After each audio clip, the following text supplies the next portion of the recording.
Čau visiem! Šodien esmu siltumnīcā. Jau vairākas nedēļas līst un naktīs ir ap 0.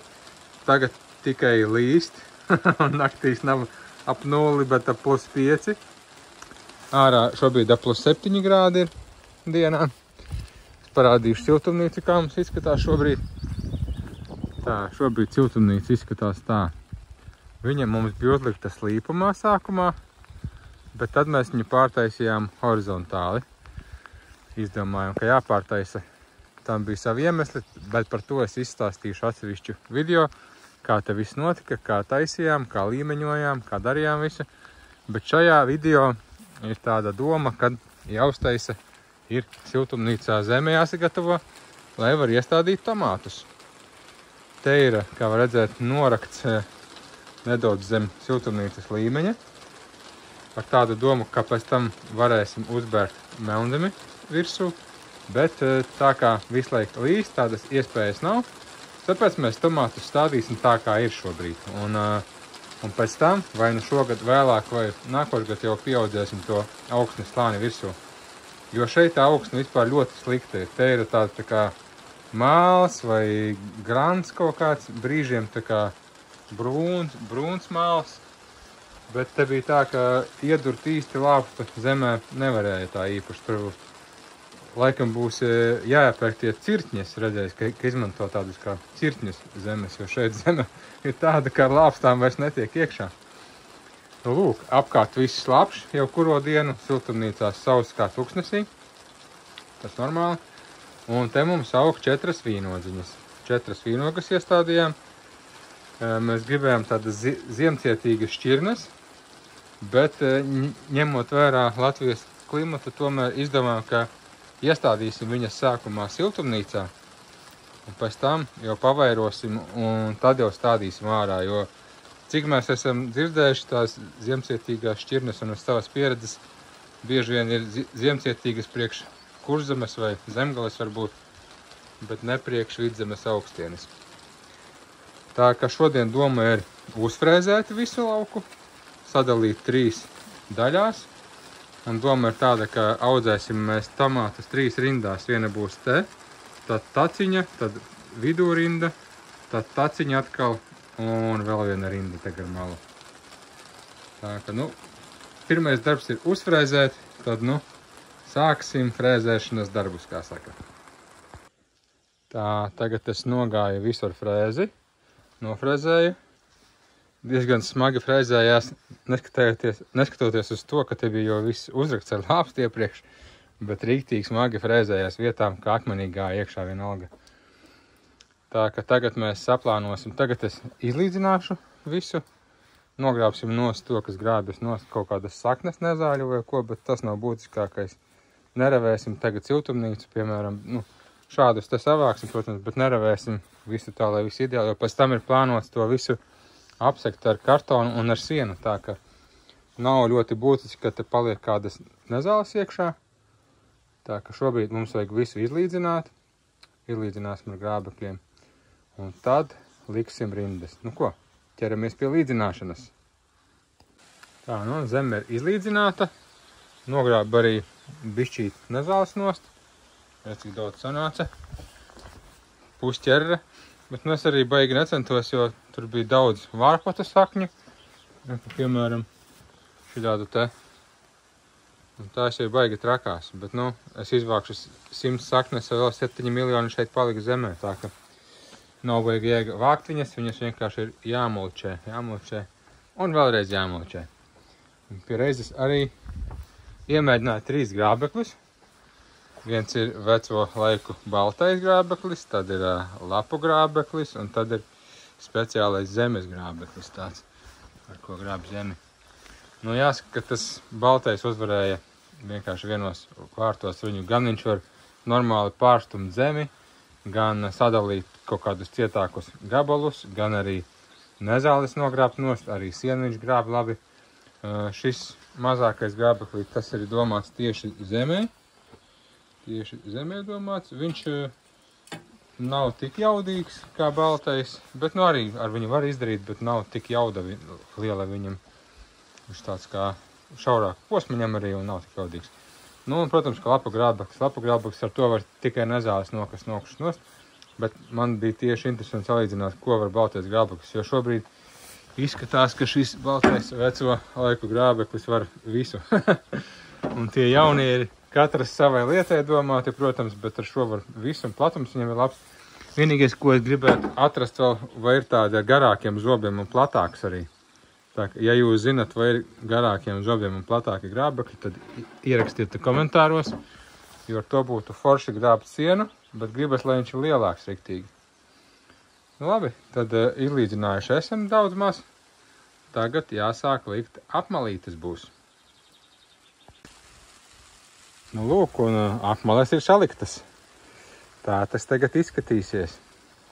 Nu, jāsaka, aizgāja daudz vairāk laika, nekā es biju domājis. Kādas 2 stundas varētu būt, kā aizgāja. Jo es sākumā arī domāju, izmantošu jaunus dēļus. Pēc mēs domājam, priekš kam jaunus izmantot. Jāpaņem no vecajiem, kas bija nolikti jau sadedzināšanai. Un noderēja. Nepaspējām sadedzināt. Tā ka dēļi mums bija. Salikām, un tas sanāk 50 cm maliņa, 50 cm eja, metrs vaga, 50 cm eja un 50 cm maliņa. Un tā, piemērīju tā, likās, ka diezgan ērti būs iziet. Nerēķinās gan, ka tomāti būs arī uz sāniem šeit visur. Bet, nu, mazāk es vairs negribējās ļoti likt. Tā, lai var apiet apkārt, uztaisījām. Lūk, un tajā stūrī būs galdiņš tur. Kaut kāds galdiņš, lai var padarboties, ko vajag te padarboties ar stādiem vai kaut ko. Un te labajā sānā būs droši vien vīģes mums. Un vispārējais tomāti un 4 vīnogas. Tā ka šāds izkārtojums, nu tagad jāsāk būs stādīt. Lietas vēl turpina līt. Vai... Tā ir ar to Latvijas klimatu. Kādu dienu pēkšņi pienāka brīdis, kad tu esi nokavējis sastādīt dārzu. Nu, visu laiku līst. Un tad pēkšņi hops un 22, 24. Dārzs nav sastādīts un ir jau par vēlu. Bet, ja par ātri iestādi, atkal viss nosalst, kā mēs savus tomātus. Nu, faktiski nobeidzām, ja. Atnesām uz siltumnīcu tieši tad, kad sākās salnas. Un -6 naktī, un mūsu tomāti laikam beigušies ir. Nu, vismaz viņi apstājās augšanā. Skatīsimies, varbūt jau kāds ir izdzīvojis, arī iestādīsim šeit viņus. Labi, tagad ķeramies klāt plānošanai un stādīšanai. Tā, nu, pabeidzām atzīmēt un sārpt caurumus. Ja, ka te vidū sanāca 2 rindās mums, un gar malu 1 rindā. Un astarpe starp caurumiem ir apmēram 60-65 cm. Tā kaut kur sanāca kopā sanāca 42 vietas stādiņam. Tā ka, nu, 42 ir atbildi uz visu, kā jau zināms ir. Tad tieši tā arī sanāca. Sākam jau gatavot zemi stādīšanai. Nu, šovakar jau vairs nestādīsim, jau ir vēls, un šonakt sola 4 grādus, tā ka varētu būt 2 grādi. Te vienmēr ir augstāk drusku nekā sola. Un vēl es parādīšu, ar ko es urbu caurumus. Neko šī tāda aparāta.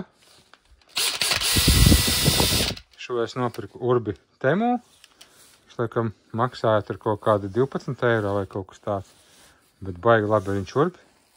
Vienīgais jāsargā roka, ka viņš ir iebāsts un kaut kur iestrēgst griežot, tā var apraut roku tā, un tad tā sāpīgi diezgan ir. Bet, ja piešaujas, tad ļoti labs ir palīgs rupšanai. Ļoti labi un ātri var sagatavot vietas stādīšanai. Tā ka tā. Labi, tad jau turpinājums būs rītdien, bet jums jau to līdz pat. Un kā jau arī bija gaidīts, pienāca nākamā diena. Un šodien pieceļoties biju pārsteigts, ka nelīst. Un kaut kas spožs pie debesīm. Pat neatcerējos, kā to sauc ar spožo apaļo bumbu. Bet atnākot siltumnīcu, apskatījos, ka te baigi forši zeme izmirkusi bies. Vakardien salaistīju visas tos caurumus, kur mēs stādīsim. Un, piemēram, šajā te sākumā es varēju ierukt tikai kādi 7 līdz 10 centimetri. Tad pēc laistīšanas šorīt jau varēja ievapt 20 cm. Tā ka mēs to zemi lēnām atdzīvināsim, atmodināsim, visus mikroorganismus piecelsim, baktērijas atmodināsim, lai sāk strādāt, lai gatavo mums tomātiem labās vielas visādas. Tā ka varam sākt stādīšanu. Jāsanes visi stādiņi uz šejieni, visi 42 stādi, un tad jau stādīsim. Un pēc tomātiem ies virsū kartons un tad siens. Arī domāju, ka taciņās jāliek siens, jo viens no iemesliem, kāpēc siltumnīca pārkarst, ir melnā zeme. Nu, protams, ka ir daudz vēl dažādi labumi, ja zemi nosedz, bet tas, ka sakaršanas ziņā ļoti daudz ko ietekmē, kad zeme ir melna arī. Nu, ventilācija, protams, viss kaut kas cits vēl. Tā ka skatāmies, kā mēs stādīsim stādiņus. Tā un lūk, arī sanesām visus tomātu stādiņus uz šejieni. Šī tādi smuki stādiņi mums ir. Lūk, reku vēl. Reku vēl. Tie smukie stādiņi, tie nav mūsu audzētie. Pēc tam es parādīšu, kādi ir mūsu audzētie.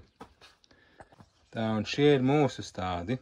Salīdzinājumā ar to, kādi mums bija vecāki izaudzēja stādas. Mamma ar tēti, un reku ir mūsu stāds blakus. Kāda atšķirība, vai ne? Nu, mēs savējos atnesām uz siltumnīcu tieši tad, kad sākās salnas. Līdz ar to arī viss process apstājās. Bet tā, mēs šobrīd stādam. Stādi izskatās ļoti tādi bēdīgi un saguruši. Bet nekas, kā salaistīsim, tā viņi atmodīsies un būs viss kārtībā. Arī būs interesanti apskatīties, kā viņi atkal atjaunosies no ūdens. Labi, stādam tālāk. Nu, stādīšana ir pabeigta.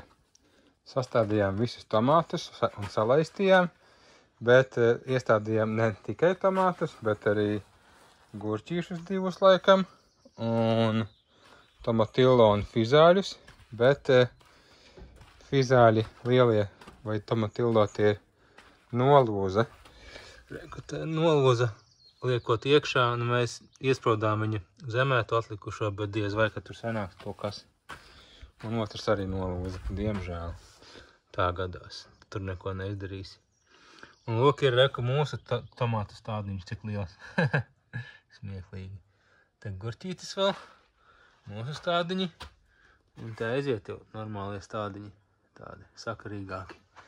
Un daži stādi vispār bija riktīgi tādi kā novītuši, jau negribēja vairs celties. Reka vēl ir fizālīs normāls. Daži tādi bija pilnīgi, man likās, ka jāmet ārā būs, ka viņi neizdzīvos, bet reku, piemēram, kurš tas bija? Šis laikam bija. Šis bija, jā, viņam lapiņas bija nolaidušās vispār jau lejā, bet viņš atdzīvojās. Tā, vēl mēs kaut ko stādīsim iekšā te. Jā. Ko mēs stādīsim un kur? Garšaugus. Un kas te ir? Timians un rozmarīns. Timians un rozmarīns. Nu, Vēl labi. būs. Šeit stādīs, ja? Šeit, te kāda. Varbūt kāda lavanda. Vēl man pāris interesants lietas padomā. Es jau sajūtu smaržu. Bailāk smaržo, ne? Riktīgi smaržu. Atnezīšu olīvu zāli. Okay. Tā vispār smaržo, perfekti. Uzreiz sajūt smaržu, jā. Vēl es parādīšu mūsu vīģi kolekciju. Šogad viņām ir 2. gads. Mēs viņu dabījām no stādiņiem pagājušā gada rudenī. Tā kā uz ziemēm mēs. Un reku jau ir vīģis, reku. Aizmetušās jau 2 lielas vīģis. Šo mēs atvedām no Vācijas, no draugiem. 2 te ir nopirktas Latvijā audzēta siltumnīca arī. Un pavērojām arī vēl paši. Tad vēl te ir iemaldījušies nejauši 3 valrieksti, bija jau te podiņā reku un izauguši, bet tagad jau es viņus nedrīkstu nest ārā, jo viņi ir pārāk zaļi jau. Uznāks augstumi un nobeigsies. Tā ka es domāju, ka mēs viņus šogad pārstādīsim uz lielāku podu vēl un rudenī sadalīsim uz 3 podiem. Tā ka ir 3 pelēkie valrieksti. Tie, kas ir auguši Latvijā. Un es saliku vienu rindu ar kartonu. Kartons man bija atstāts ārā, viņš jau bija slapš no lietus, bet es ieteiktu jums pirms likšanas viņu samitrināt, jo tad ir daudz vieglāk viņu formēt, teiksim tā, saplēst, izlocīt kā vajag un ieveidot kā vajag. Tā ka viena rinda ir salikta, es jau salaistīšu viņu tagad, lai viņš ir riktīgi slapš, un tad salikšu virsū sienu. Kāds varētu teikt, nu jā, bet neizskatās baigi estētiski tāda lieta, vai ne? Neizskatās gan, bet ar sienu izskatīsies jau labāk, bet arī šī nav siltumnīca, kā saka, ar bruģētu grīdu un apsildāmo un radiatoriem, ja? Tā ka šī ir tāda siltumnīca, lai būtu funkcionāla. Ok, tad saliksim tagad to sienu, es jau sanesu, un tad redzēsim, kā izskatās. Tā, lūk, šādi izskatās tad, kad tā male samulčēta ir, uz kartonu salikta siena mulča. Siena mulča ir pļauta šogad, kamēr nebija sēkla vēl zālē, tā ka tur jābūt visam kārtībā. Protams, atkal izskats var būt tāds, ka var daudziem nepatikt, bet funkcionāli šis ir ļoti labi un smarža viņam ir kā sienešķūnī. Tā ka tāda forša smarža. Un vēl, kas viņam ir, viņš ir augstajās naktīs izdalījis siltumu, jo tur ir gan sauss siens, gan zaļš siens, tā ka tur ir slāpeklis un ogleklis, un viņi reaģēs, un tā, ka viņus aplaistīs ar ūdeni, viņi uzsils. Un naktī viņi arī drusku sildīs šos augus. Otru pusi mēs nomulčēsim ar zālespļāvēja pļautu zāli, kas ir ar savācēju savākta. Un tad jūs varēsiet salīdzināt, kā tas izskatās un kā tas darbojās, jo man labāk patīk šis variants, jo viņš vairāk ir elpojošs, bet tas ar zāles pļāvēju savāktais, viņš vairāk izveido tādu kā viendabīgu, varētu teikt, šķidru masu diezgan ātri. Tā zāle sāk sadalīties, mēslojums nonāk īstenībā ātrāk, bet tur mazāk skābeklis ir viņam klāt. Labi, skatīsimies tagad. Sataisīsim otru pusi. Un pēc pavisam neilga brīža, nākamajā dienā, arī šī mala ir gatava. Tā es saliku kartonu un tādu pļauto zāli virsū. Bet, protams, ka salaistīju sākumā gan pašus stādus, gan arī zemi, kas nav apkārt stādiem, gan arī kartonu salaistīju un tad uzliku zāli virsū, jo galvenais, lai apakšā ir slapš. Jāsaka, lai šādi uztaisītu, ir daudz vairāk resursu vajadzīgi, tā ka man labāk patīk šis variants ar sienu. Skatīsimies, kā būs. Un šim arī bija tā, ka viņš var pieskārties kādām no mazajām lapiņām, ja ir tāds mazs stādiņš kā šis, piemēram. Un tad varbūt var apdedzināt to. Tā ka es liku tā, lai viņš neskarās klāt ne kātiņiem, ne arī lapām. Lūk. Kaut kā tā, un tad vidējo dobu jau taisīšu atkal ar sienu, un arī taciņas, protams, kad ir jāmulčē savādāk, jo tam nav jēga visa, un tad taciņas arī būs samulčētas ar sienu. Un tad būs jāapstās, kā viss izskatīsies beigās interesanti.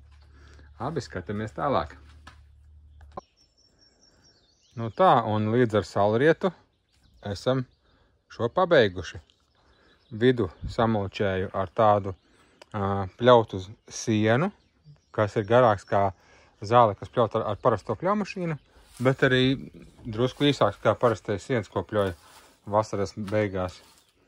Un celiņu salikām jau pagājušā gada sienu, un tur vēl sapļauto zāli. Tā ka, izskatās, protams, interesanti.